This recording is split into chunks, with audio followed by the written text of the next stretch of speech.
Hello, Aquarius, Sun, Moon, Rising, and Venus signs. Kamusta kayo? Sana po'y nasa mabuti kayong kalagayan. Welcome back po sa Star Tarot.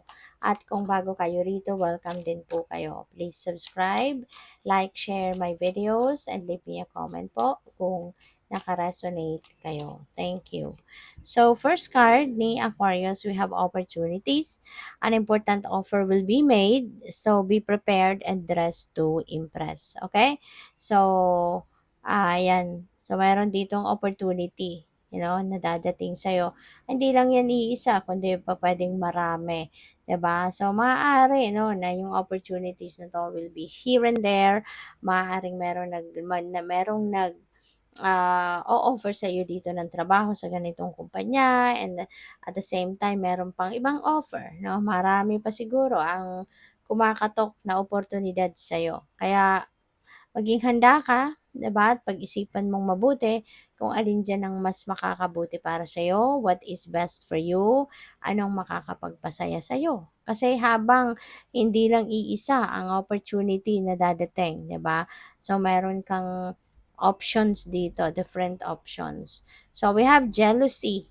Watch who you trust with your personal secrets and plans. Spend time outdoors with nature to reconnect and replenish. So, yun. Maging maingat kayo, Aquarius. Kaya maging maingat kayo kung sino ang pinagkakatiwalaan ninyo sa inyong mga sekreto or mga plano or kung ano man mga mahahalagang impormasyon or detalye about your life.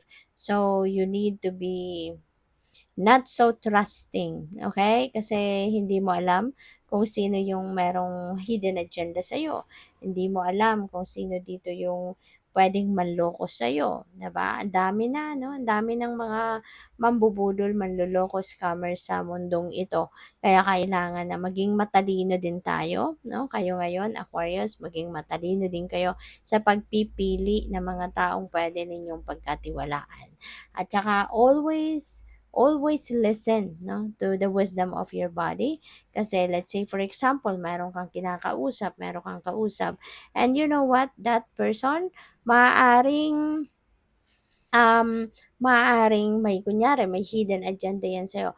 Mapapansin mo yun or mararamdaman mo yun, no, na if there's something off with that person, makakaramdam ka ng pagiging anxious, maaaring hindi ka mapakali, maaaring, alam mo yon, bigla kang makakaramdam ng kunyari nababalisaw-saw ka, and anything na pwede mong maramdaman sa inyong katawan na kailangan mo talagang umalis na sa harap ng taong 'yan.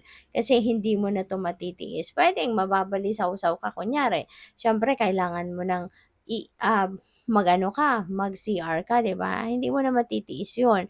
So, mga gano'ng klaseng sitwasyon, and that is a signal, 'no, coming from your intuition, 'no? Kasi nga para maiiwas ka sa mga taong hindi mo dapat na kinakausap, hindi mo dapat na pinagkakatiwalaan, or hindi mo dapat na pinapansin na, 'di ba? Kasi nga baka merong hidden agenda 'yan sa'yo. Yung mga gano'ng klase. So, you really need to listen and follow, 'di ba, your intuition. Kasi for sure, 'no, poprotektahan ka nito. Kaya 'yun, mag-ingat, 'no, sa kung kanino kayo nagtitiwala at ano yung inyong ipinagkakatiwala. Sabi din dito, spend time outdoors with nature to reconnect and replenish.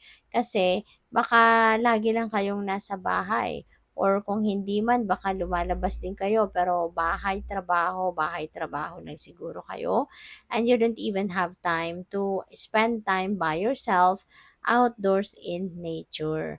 Kasi nga, when you are surrounding yourself with nature, ay nako, nakakagaan ng pakiramdam. Napakasarap ng pakiramdam, 'di ba, na nag-spend time ka with nature. Kasi yung nature spirits, always remember that that is very healing, that's very therapeutic, 'di ba? Napaka-presko, at saka kapag you are surrounded with nature, 'di ba? Ang gaan-gaan ng pakiramdam. Kaya pag uwi mo masigla ka, masarap ang pakiramdam, ang gaan, parang fresh na fresh ang isip mo, 'di ba? Kaya mapapansin din ninyo naman yan. So, tune in.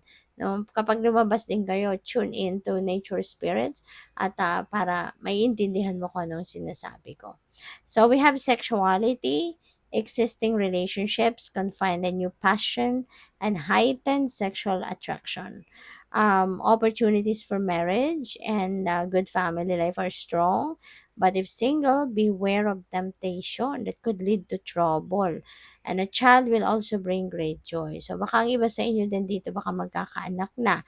'Di ba? Baka kayo ay, kung kayo naman ay may anak na, baka ngayon mas maa-appreciate mo yung presence, no, ng inyong anak. Maa-appreciate mo yung kanyang presensya at ang pagkakaroon, ang simpleng pagkakaroon ng anak, mas maa-appreciate mo siguro sa ngayon. At saka yun, doon sa may mga existing relationship, maaari ngayon talagang mas magiging matatag pa kayo, mas magiging malakas pa lalo ang inyong connection and passion, no, para sa isa't isa. And pupuwede rin ang iba sa inyo na hindi pa kinakasal, maaring ngayon kayo ay magpapakasal na. Maybe may mga plano na ng pagse-settle down dito, 'no? And for those singles out there, mag-iingat kayo. Kasi baka alam mo na, mabudol ka diyan ng kung sino man. Baka merong, alam mo 'yun, manligaw sa'yo, very too good to be true ang datingan, tapos ang daming promise sa'yo, tapos yun pala, 'di ba, baka ma-find out mo, naku, taken na pala siya, may asawa na pala, may pamilya na pala, hindi ba? So, ingat kayo, alright? So, tingnan natin kung ano pa ang ganap. And by the way, maraming salamat muna for subscribing. And if you haven't subscribed yet, subscribe na kayo. And also, maraming salamat din for not skipping the ads kasi malaking bagay po yan sa akin. And also, please click the join button sa baba ng video kung gusto po ninyo na mag-join kayo sa membership. So, tingnan natin. What else? We have the Knight of Swords. Change is coming. Kaya Aquarius, maraming pagbabago ang pwedeng dadating, no? Puwedeng ito, may marriage, so that is definitely a new beginning. That's a new chapter in your life. Buhay mag-asawa, may mga bagong opportunity, puwedeng regarding trabaho, career, business, mga ganyan, ano? Or ito, pagbabago ng inyong pakiramdam, 'di ba? Kapag kayo ay nag-spend time outdoors, then you will be replenished, you will be feeling better, 'di ba? Mas magiging masigla, masaya, yung gano'n. So, there's so many changes, no, that might happen in your life around this time. At iba-iba yan. At pupuwedeng yung mga pagbabagong ito, will happen very quickly. 'Di ba? As in, alam mo yun, yung parang pagkurap mo, may iba na. Yung gano'n, may ibang bagay nang nangyayari. So, we have the Empress, napakaganda. This is another thing, no? Another area of life na pupuwedeng maapektuhan ng pagbabago, but this is really beautiful, no? Kasi si Empress is abundance and prosperity energy. So, baka meron ng dadating dito na pagkakakitaan ninyo, pupuwedeng lucrative na pagkakakitaan. This could be a big deal, na pagkukuhanan ninyo ng income, and probably, ano din ito, possible na siguro opportunity, kung hindi man 'to cold cash na talagang papasok, dadating na sa inyo, maaaring ito ay oportunidad na siyang magdadala sa inyo, 'no, ng kaperahan. Kaya possible din 'yan. So, what else? We have Page of Cups. May mga invitation, merong kasiyahan, merong makikipag-date sa'yo, 'di ba? Baka yung person mo, yung jowa mo, yung asawa mo, baka aayain kang mag-date. Baka kayo ay merong anniversary na isi-celebrate or monthsary, something like that.